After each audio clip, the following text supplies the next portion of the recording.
Welcome back to another episode of Just Say It. I am Chase Davis, one of the pastors here at the Well Church. I'm joined by Pastor Matt Patrick. Matt, thanks for coming on the program today. Always happy to be here, Chase. Wait, we didn't get our tweets.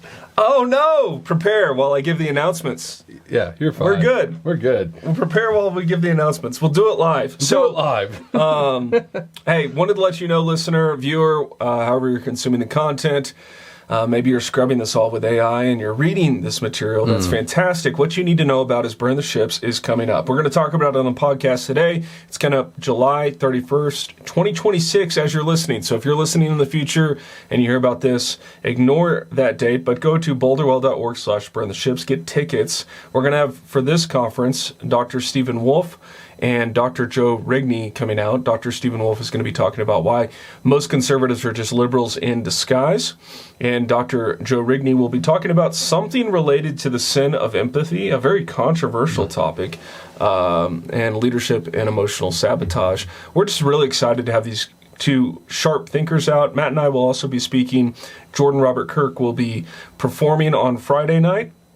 We'll also have some whiskey tasting. We'll have a group workout, 7 a.m. on Saturday. That'll be a wonderful time as well. We have registration open for that. You're going to have to register to let us know you can be there because we have limited capacity for that workout, but you're not going to want to miss it. So sign up today, boulderwell.org/burntheships. Make sure you head over there, get a ticket for your friends, your sons, bring everybody you can. It's going to be a great time here in Boulder. All the talks we have the privilege of not publishing. So depending on the content, we may not even share the content outside the walls of our church. And we'll talk about more why we did that in this episode. Before we get into talking about Burn the Ships, though, a little bit more, let's go over our kind of opening segment. What did you mean by that tweet? It looks like you're ready to go. So let me, as you're talking, let me look up yours. Yeah, I was scrolling through. You've been reposting a lot lately, Chase. Have I? Okay. Yeah, not a lot of just original content coming out. You must be busy or something. You know, it's a little harder than normal to find them. But you're retweeting me, so that's great. You're welcome. So, all right. So I've seen this one going around. And you reposted it. It's a video from, I think it's a 1980s Gillette commercial. Oh, yes. And basically the general thing out there, what you're posting in your retweet was so true, it is basically this commercial would be considered right-wing propaganda, but it's literally just a random commercial from the 1980s. Yeah. Why did you feel the need to repost this, Chase? I'm thinking about this often. I mean, most people I talk to are. Just the way media shapes expectations and norms in society. Everything from commercials to sports to movies, shows, even kids' shows. I mean, the famous example recently in recent years was I think it was Blue's Clues or some show, gosh, it's slipping my mind, maybe a listener can help me out, where they had a drag queen perform on a kids show. They had a pride festival, a pride parade. I think that was Blue's Clues. I don't know, my kids are older, so I kind of missed that wave of anyways, those my kids don't watch it, but I saw that going around. And so they use a lot of this media to shape the minds of not just young people, but all people. And so you'll see this with DEI hires in various capacities. Like ESPN is a good example of how, it used to be, before I would go to school in high school, you could turn on ESPN, get the Sports Center, 10 for 10. Very, very fun to get out the door, get inspired. And back then, they used to play the football clips that were very violent hits. And now, of course, because of safety, they don't let you see the violent hits anymore.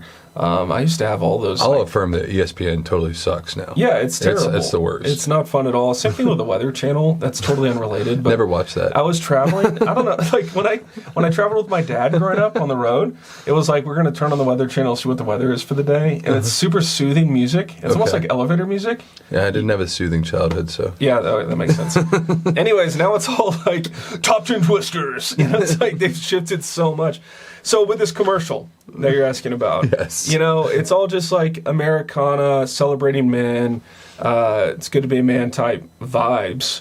And if anybody made it today, it would just be kind of like edits. It would be right-wing propaganda, but it's just a commercial from 30 years ago when the world felt more normal. Now the trap for conservatives is like, we just want to go back to the 1990s. It's like the 1990s weren't that great, but I understand the desire. Yeah. So that's why it's actually an area of interest of mine in terms of media, art, and propaganda and how that works together to like trick people into thinking the world is different than it actually is. So yeah, that's fine. Great. Reposted that. Okay. I wanted to ask you, as I like to do, because I like to learn, and you're an expert. You posted about on July 6th. Let me find it. Yeah, July 6th. Hims House. I don't know what Hims House is. It's an account that just tracks like the financial. It's like they do a podcast on stuff on primarily Hims and like their since they're going public, Okay. how the stock price is doing. Got it. And so this is an article that says the smart way to regulate the peptide boom, the FDA should take a middle ground approach instead of outright banning popular but unproven peptides. And so you said, buckle up, it's going to be a wild month for the peptide world. We're in the middle of the month as we're recording this. Yep. What did you mean by this kind of peptide world stuff? I mean, lots of guys are talking about peptides. Yeah. Some guys deny that they're on them. Some guys thoroughly embrace it like yourself. Yeah, I use them all. That's it. And so, anyways, it seems like For research. it's an upheaval. And I'll get messages from guys that want to either lose weight, get strong, Yeah. feel young again, whatever it may be. And I'm always like directing them to you. Let me introduce you to Matt. So I'd love to hear the latest news in the peptide world and why it's a wild month. Yeah. So this month, under RFK's direction, the FDA will be getting together on, I think it's July 23rd or 24th. It's a couple days, and there's a panel that's there. It's really funny. You would actually dig it. There's like one panel that's the old school FDA. That's like the old way of doing medicine, where they're super stodgy. They don't want to approve anything unless Big Pharma goes, we want this. Like, Got it. Okay. like everybody goes, they're paid for. I don't know whether that's true or not. Whatever. But you have kind of like this, you might call boomer kind of class, and then you have another panel that RFK put together, and it's mainly full of like online biohacking influencers who also happen to be doctors. That's right? funny, okay. And so it's like these two panels have to present against each other. Okay.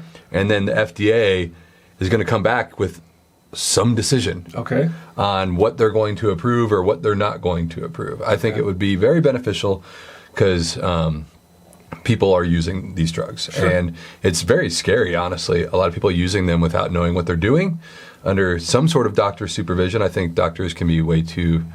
I think we're seeing a lot of changes in this, but there's a lot of things, for example, that should be over the counter that are not, right? And that's just because of money and things like that. But anyways, so this month is going to be really fascinating, and everybody's trying to guess what's going on. So, for example, Hims has been posting, which Hims has one of their board members, I believe, or maybe their COO, I can't remember exactly, who's on that panel. Okay. But Hims has been pumping out job openings for API guys to do all these peptides. Okay. And so everybody's like, well, they know something's going on. So it's really fun to watch. There's like all these speculations and conspiracies going on around who's controlling all of this. So Now, with peptides, you used to just be able to buy it from independent people that sourced it and maybe tested it. How did it work before? It was FDA approved. It was FDA approved. Yeah, it was on the Category 1 list. Okay. So it got moved to the Category 2 list during Biden's administration. No explanation ever given why. Just a bunch of them were taken off. Okay. And so that led to the massive explosion of what they call the gray market, Got it. where people are buying straight from China predominantly. Got it. Or they're buying from somebody who bought from China. And they're doing that without testing a lot of the times, which is sketchy. And now it'll move away from the gray market back. The theory is that it'll be... In theory, you've already opened that door, though, to the gray market coming in. They'll regulate them being shipped into the United States more. Okay. But I've seen stuff where people are they're like in microwave boxes. And it's not a microwave, it's just packed full of peptides. You Wow. know what I mean? Like they're basically being illegally imported into the United States like crazy from That's China. insane. So, yeah. Amazing. Yeah. Has anyone on this panel, I haven't watched these things, my idea is that basically there's multiple things going on in the U.S. economy. Yep. Fraud is kind of a hot topic. You know, we have Nick Shirley videos going around exposing fraud in like every major city. Yeah. Whether it's daycares or it could be anything, nursing homes. You know, but a big expense is healthcare in the United States. And I was wondering, you know, with your kind of interest, has anyone floated the idea of like making, you know, we have mandatory vaccines. Is it even possible for the government to make like Ozempic or a GLP like mandatory? If you're over a certain BMI, you have to be on, you know, like you have to be on this because that like obesity is one of the leading causes of our healthcare costs. Would that be legitimate? No, I don't think so, Chase. I don't think that that's an option. But I actually do think with these drugs is particularly there's one that's coming out through Lilly. That will, I think you could quite literally, if the government, I don't know, figured something out, subsidized it somehow. I'm usually not a fan of that. Sure. But I think the overall savings would be, you could pretty much wipe out obesity. Right. And it's not Ozempic. Ozempic has its problems. All drugs have their problems. Sure. But like there's better ones all the time. And so I think they could do a lot of really good work there. I don't know about forced vaccinations. Well, it's highly recommended. And if you don't do it, maybe there's some restrictions on your benefits that you're able to get. Like voting? I don't know. Is that what you're saying, no, Chase? No. No. We love democracy. No. That was a joke. Let's get into All right, Burn the Ships. So, Burn the Ships, we wanted to start a men's conference. You know, a long time ago. We haven't had one. We've had various men's events at our church, but after 2020, we sensed kind of a need for a way to help men come together. Part of this was Men's Advance, which you started, which is our men's ministry that gathers once a month. At the end of every month, typically a conversation typically led by you on a variety of topics, and I always find those really wonderful times for guys to get together. We'll see guys come out and fellowship. We'll sing a song. We'll talk about a topic, and then guys are just welcome to kind of debate, discourse, network, all that kind of stuff. But really, Burn the Ships is kind of a culmination of Men's Advance. Is that fair to say? Yeah, totally. We like to do stuff at the Well, I would say this way, that is, that we know will work, right? So Men's Advance is, it's easy. We get together, we just talk about the things we like to talk about, and guys come out to it. They show up. We usually don't even promote it until like the week before, because most dudes, it's like, if I give them like a 3-week heads up, they're going to forget, right? Yeah. And so it's just an easy thing to do, and we like, hey, let's just naturally roll this into. And I think it stemmed out of, we know a lot of great people who write great books, great pastors, all sorts of different people, and we're like, man, we really need to expose our people more to this. And then I'd say the third leg on that stool was just kind of assessing the overall men's conference world. There's some good ones out there for sure, and but like I would just say not enthused by much of what I was seeing being offered to men. Yeah, and part of it was that with these Men's Advance and Burn the Ships, the content is not recorded. For the Burn the Ships conference, it actually is recorded, but we hold it and we don't publicize it unless the elders basically go like, this is fair game to mass produce, because it's not about, a lot of the conference stuff, whether you're talking about TGC or these other things, it's kind of about building a brand, having a public presence, all that kind of stuff. And really, we just want Burn the Ships to be a rallying point for Christian men all across the nation. We've seen guys all across the nation, but there is a unique emphasis in Colorado because there's not another event like this in Colorado that's bringing out the caliber of speakers to speak on the topics we're speaking about and formatted in the way we're doing it. Most kind of men's events in Colorado are focused around like, go hike in the San Juans for 3 days with your friends from North Dallas and, have some time of introspection, and it's kind of a mystical retreat of that. Or it's very, in a bad way, kind of LARPy masculinity, and then they get you in the room, and then they want you to cry about your daddy wounds. Yeah. Whereas ours is very much formational, networking, want guys to hang out. We have a fitness component. And so we're also talking about topics that, to my knowledge, there's not a lot of other churches in Colorado talking about the topics we're talking about. Is that fair to say? I think that's fair to say. So we named it Burn the Ships. There's actually a lot of allusions and kind of stories in history to pull from on our website, boulderwell.org/burn the ships. You can kind of read the story of Cortez. That's the famous one. One of our speakers in the past brought up a story in the Roman Empire where this also happened, where there's this kind of attitude where the people are scared and the leader of men goes, we're not retreating, we're not going back, we are intimidated. I know that there's these ships that we've got, or there's this place we could retreat to, but we're not going to turn back. And so the story in Cortez particularly was that he burned the ships so that the men could get out of their mind that we could just sail back home and avoid the conflict. It reminds me actually a lot of church planning, not to add too personal of a story, but with church planning, a lot of people that are interested in church planning, it's kind of like one of several options career-wise or vocational-wise they have in their life.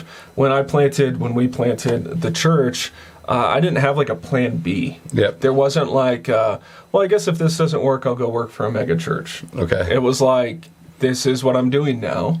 There is no other option. And so that leads to a different type of mentality in church planning that I actually think is more helpful rather than it just being kind of like one option among many. The same concept is true in Burn the Ships. And so men today are really tempted to retreat or just kind of find an enclave that they can find a safe space for them to operate. And I don't mean that pejoratively. Men need kind of a phalanx, a group of guys. They need a good vocation. They need provide. But we also want to advance the cause of Christ. And so with Burn the Ships, we're saying we're going on the offense. What are the big dragons that need to be slayed? What do we need to talk about? What do we need to equip men to think clearly on, biblically, theologically, so that they can not retreat and they can have that courageous spirit that God has given us? Yeah, I like to think of it like this. So I'll give an example. So last night, I got invited to go to basically a fundraiser for Michael Allen. He's the Republican candidate running for Attorney General for the state of Colorado. We should vote for him.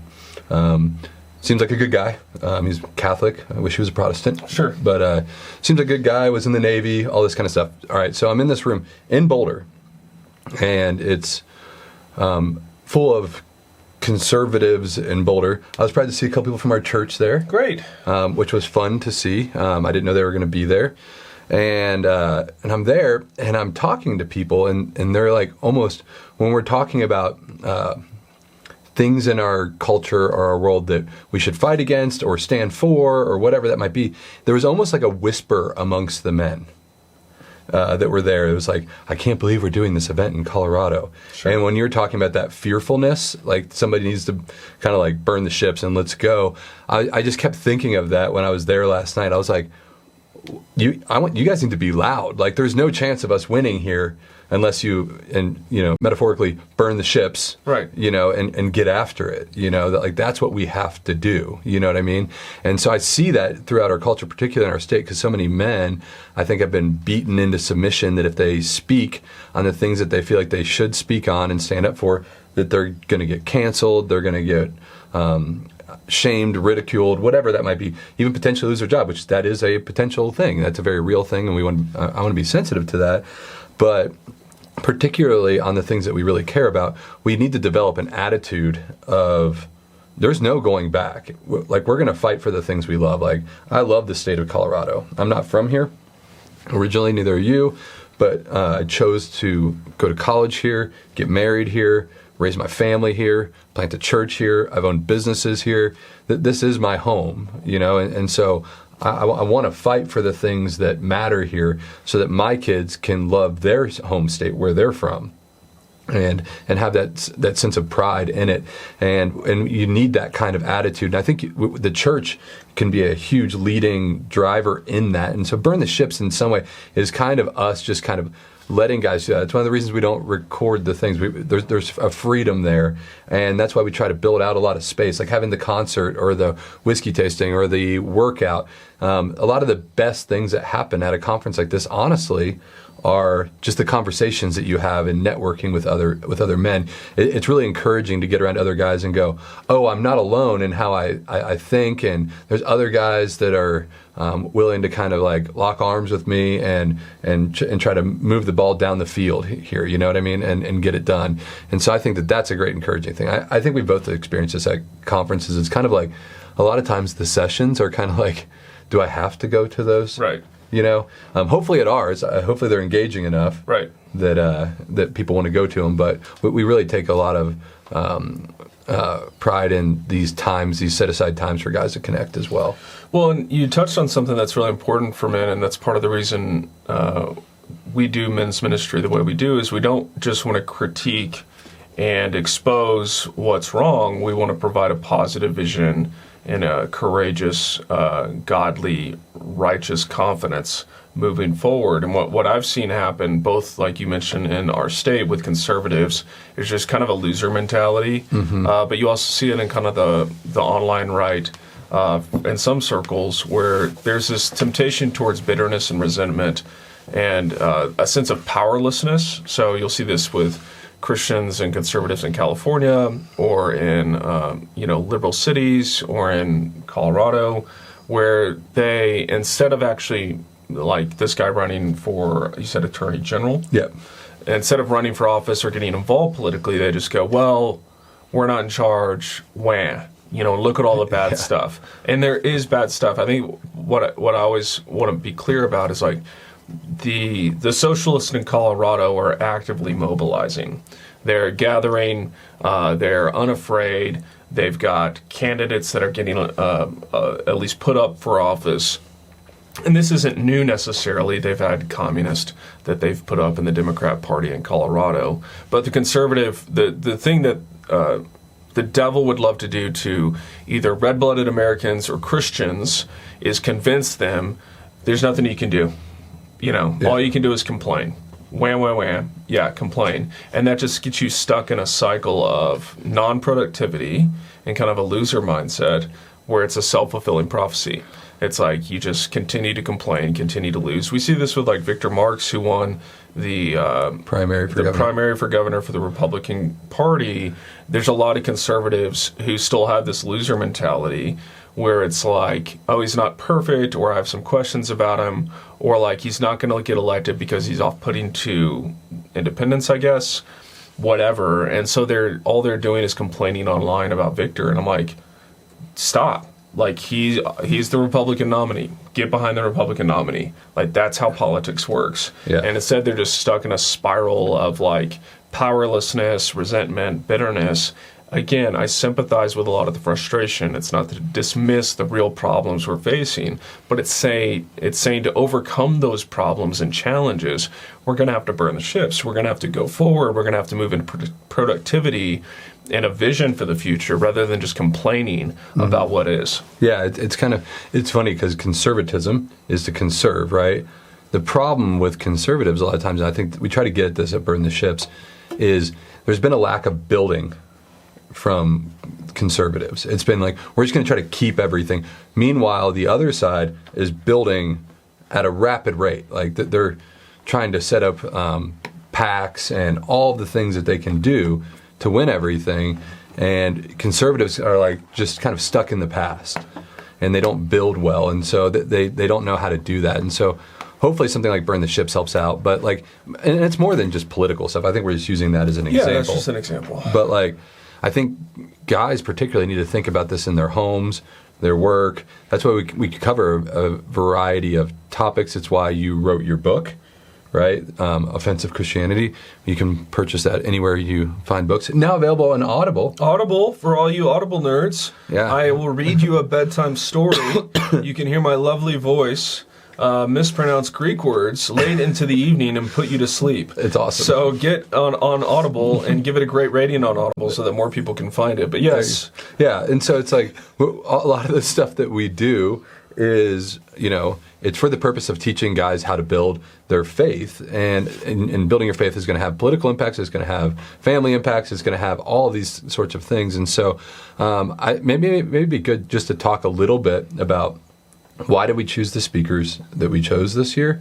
And as far as we know of the topics, without giving away too much of the topics, why those topics? So this year we have Stephen Wolfe as a guest speaker and Joe Rigney as a guest speaker. We've had Joe Rigney on this podcast, and then you and I will be teaching at it as well. And so, Chase, you're closer with those two guys, so talk about those two guys a little bit and why they're important for a church like ours, our state, and just kind of our nation, actually, as Christians. Yeah, for Stephen, there's been a lot of debate around the topic of Christian nationalism. I've, on my own podcast, gotten into this discourse and investigation on the topic, but he wrote the book, Case for Christian Nationalism, published by Canon Press. It's been widely criticized, but also a lot of guys have latched onto it. It's basically doing Protestant retrieval, going back to the Reformation, to kind of talk about politics. Stephen is very intelligent, and so he's somebody that I respect, especially with his historical knowledge and political insights. And not, when I say political, I don't mean like, how political parties work today. He does have opinions and thoughts on those, but it's more of the intellectual resourcement that he's bringing from our Protestant heritage and how to think about politics and distinguish between categories and what politics is for. There's just been so much confusion given to Christians about life together, about how we should engage in politics, and there's a lot of verses that are used when Jesus said, "My kingdom is not of this world," that have been used in a way that's inappropriate to kind of gild Christians, and particularly Christian men, into thinking like we shouldn't get involved in politics. And so Stephen's going to be a very helpful voice. He podcasts regularly at The Lone Bulwark, and I listen to most of those when they come out, mainly because I find it intellectually stimulating, even if I don't necessarily agree with everything he's saying. We've had, we've spoken before at conferences, and so greatly respect Stephen, glad to have him out. And then Joe is a professor up at New St. Andrews, and I've known Joe for a while. He wrote a book called The Things of Earth when he was up in Minnesota. And he was working with John Piper, who wrote Desiring God, coined the term Christian hedonism, John Piper did. And I found Joe's thinking very clarifying and helpful, kind of a corrective to some pietistic impulses in that kind of orbit. But now he's at New St. Andrews. He's a professor there. I believe he's also an elder at Christ Church Moscow. And so he's written a couple books that have been, people perceive these works as controversial. I found them very helpful, even if I don't. That's typical for us. Yeah, right. Very interesting. And so he because he comes from kind of church world, he's noticed and seen and spoken about a lot of the institutional capture, church capture, and the unique problems that churches face in our day with things like empathy. So a great example is like immigration. Immigration is a hot topic today. There's always seems to be drama around this topic. And so a lot of Christians, instead of thinking shrewdly, biblically, politically, with good instincts, they get their emotions hijacked by news stories and pictures. A great example of this, if you remember, was on the Texas border, my fatherland.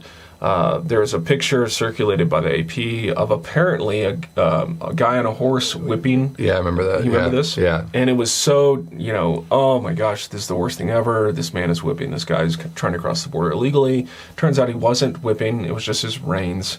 It just looked very intimidating because obviously he's a law enforcement officer on horseback, which is pretty awesome, by the way. Yeah. But they frame everything to be this really just like egregious breach of justice.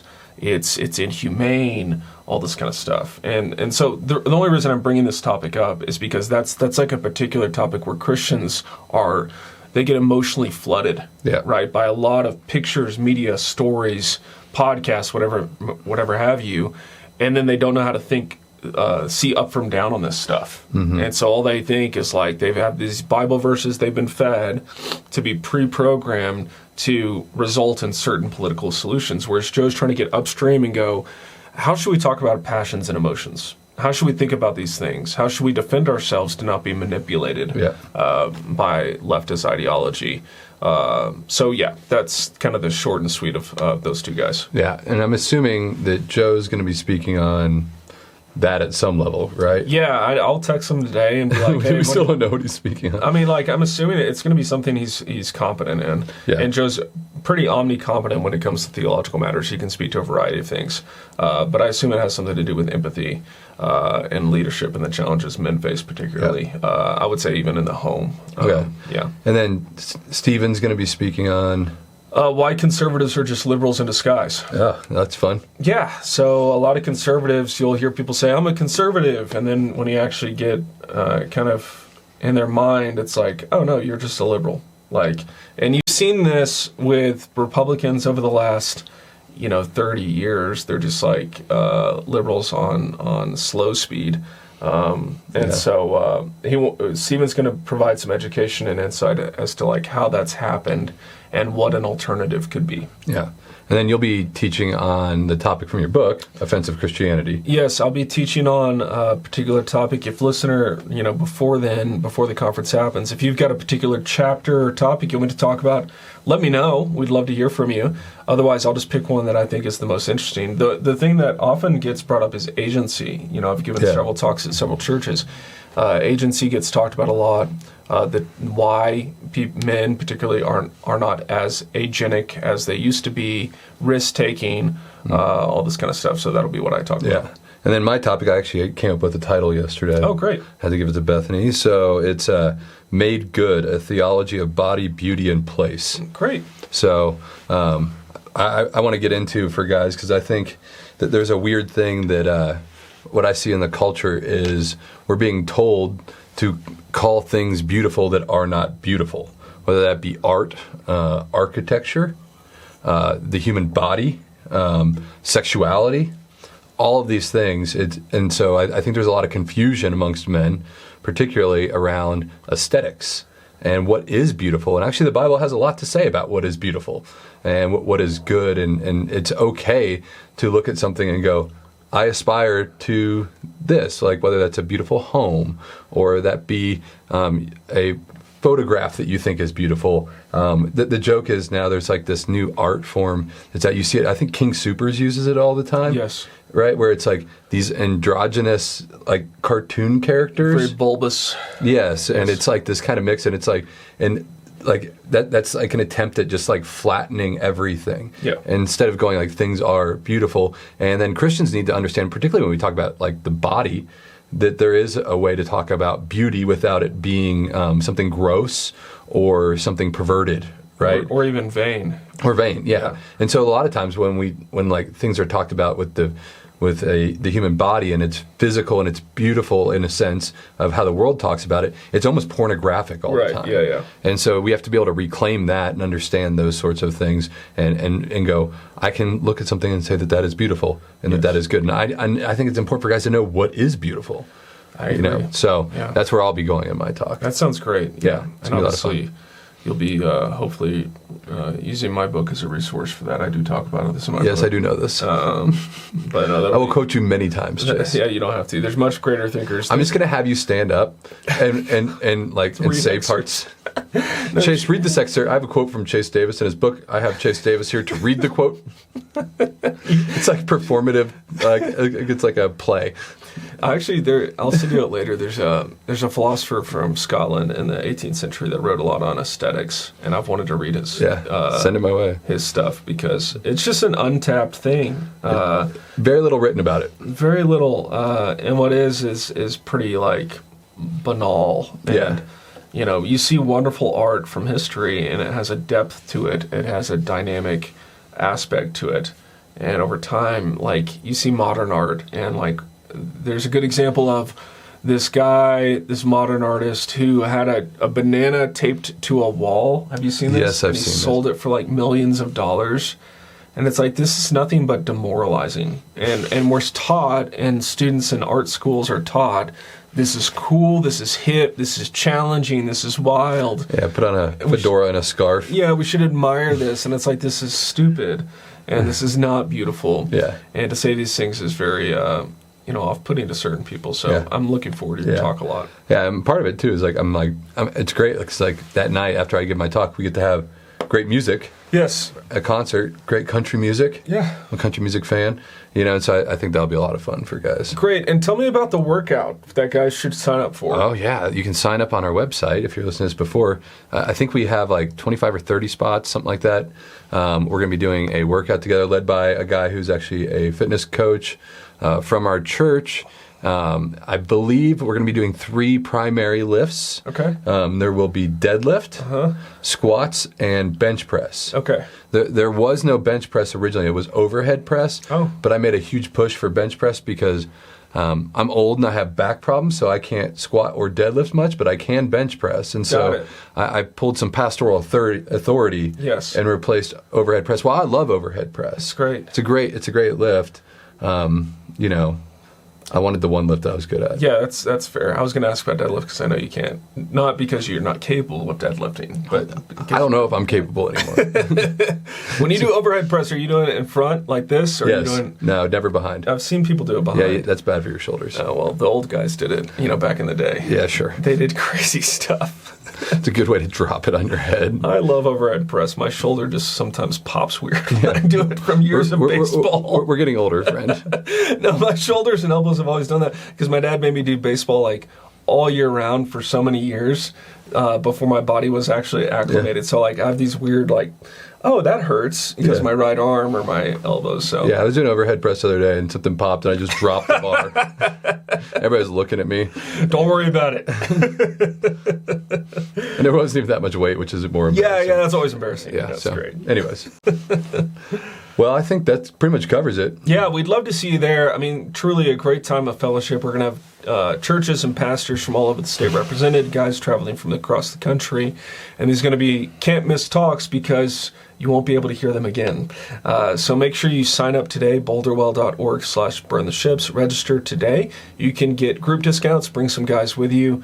I don't know how that works. You're just going to have to figure it out by emailing info@boulderwell.org or trying to register a group yourself, seeing if that works. I think it should work. Is that right? No. You're going to have to email us. Yeah, you have to email us. So email I do us. know how that works. You should send us an email so you can bring 10 guys with you. It's going to be a great time. July 31st, August 2nd. Stick around for Sunday worship. We're going to be worshiping together after the conference. I'll be preaching. I think that covers it. Yeah, that's pretty much it. Well, yeah, so thanks so much for listening, watching, however you consume this. If you wouldn't mind sharing with a friend, help us get the word out about Burn the Ships before it happens. And we hope to see you here at the Well Church on Sundays. We meet at 9 and 10:45 every Sunday. And so if you're in the area or if you live locally, we'd love to see you. Thanks.